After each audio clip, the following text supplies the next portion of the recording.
j'ai commencé le sport en tombant malade.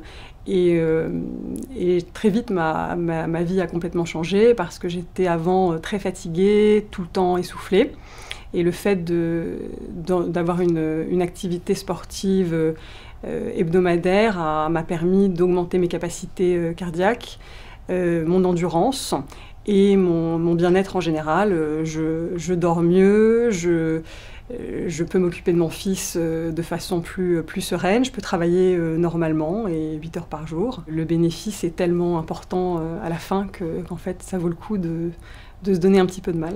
Le sport m'a non seulement aidé à dépasser ma maladie, mais il a fait en sorte que je n'ai plus l'air malade, je ne me sens plus malade, enfin je sais que je suis malade, je fais très attention, je suis mon traitement, je ne mange pas de sel, mais j'ai une vie normale. Principalement à la suite d'un infarctus, donc j'ai entrepris une réadaptation cardiaque. Et donc dans cette réaction cardiaque, il y avait principalement une remise en forme qui partait de la base de gymnastique, assortie d'environ d'une demi-heure à 3/4 d'heure de vélo. Mais j'ai repris une vie tout à fait normale, c'est-à-dire ça ne me pose aucun problème dans mon activité professionnelle, etc. Et deuxièmement, la motivation est la suivante, quoi. Plus je fais du sport, plus j'ai une tendance à réduire le nombre de médicaments. L'exercice physique fait partie maintenant de quasiment toutes les pathologies cardiovasculaires, que ce soit des infarctus du myocarde bien entendu, que ce soit après une chirurgie cardiaque, mais aussi même chez les patients les plus graves, on sait qu'il y a des bénéfices qui sont de plusieurs ordres. Contrôle des facteurs de risque, mais aussi diminution de la progression de la maladie, voire même, je dirais, à long terme, un gain de récupération de la fonction cardiaque. Et donc, aujourd'hui, c'est comme un médicament qui doit être prescrit et que l'on prescrit de façon très précise et personnalisée à chaque patient. Je pense que effectivement, les patients n'ont pas du tout la notion des bienfaits que peut apporter l'activité physique. Nos médicaments, que j'utilise très régulièrement et il faut qu'on utilise, ne permettent pas de redonner ce tonus, ce punch qu'a retrouvé cette patiente pour la vie de tous les jours. Il faut en être conscient. Ça, c'est l'activité physique. Donc, il faut que les patients prennent bien conscience de ça. S'ils ne prennent pas l'activité physique, pour moi, ils ratent une chance dans leur maladie de progresser et d'être beaucoup mieux.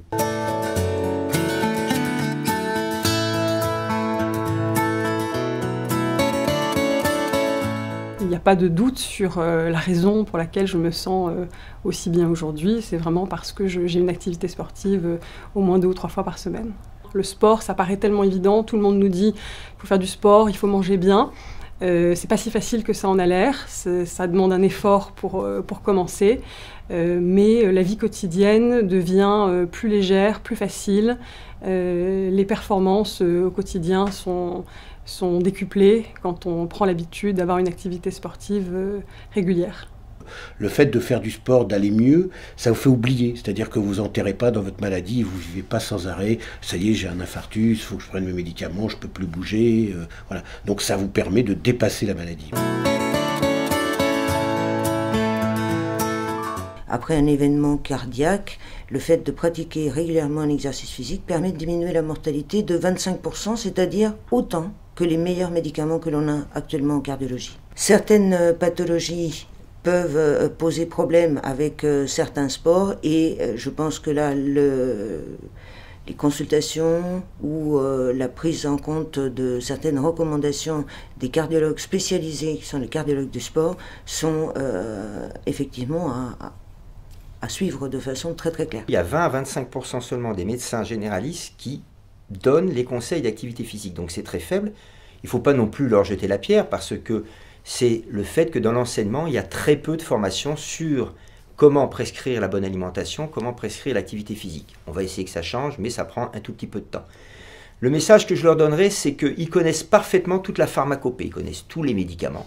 Ils en oublient un, c'est la polypile, c'est l'activité physique. C'est-à-dire la polypile, elle va agir sur des tas de choses, en partant du cancer jusqu'à l'infarctus du myocarde, tout en passant maintenant vers la maladie d'Alzheimer. Alors pourquoi se priver de cela ?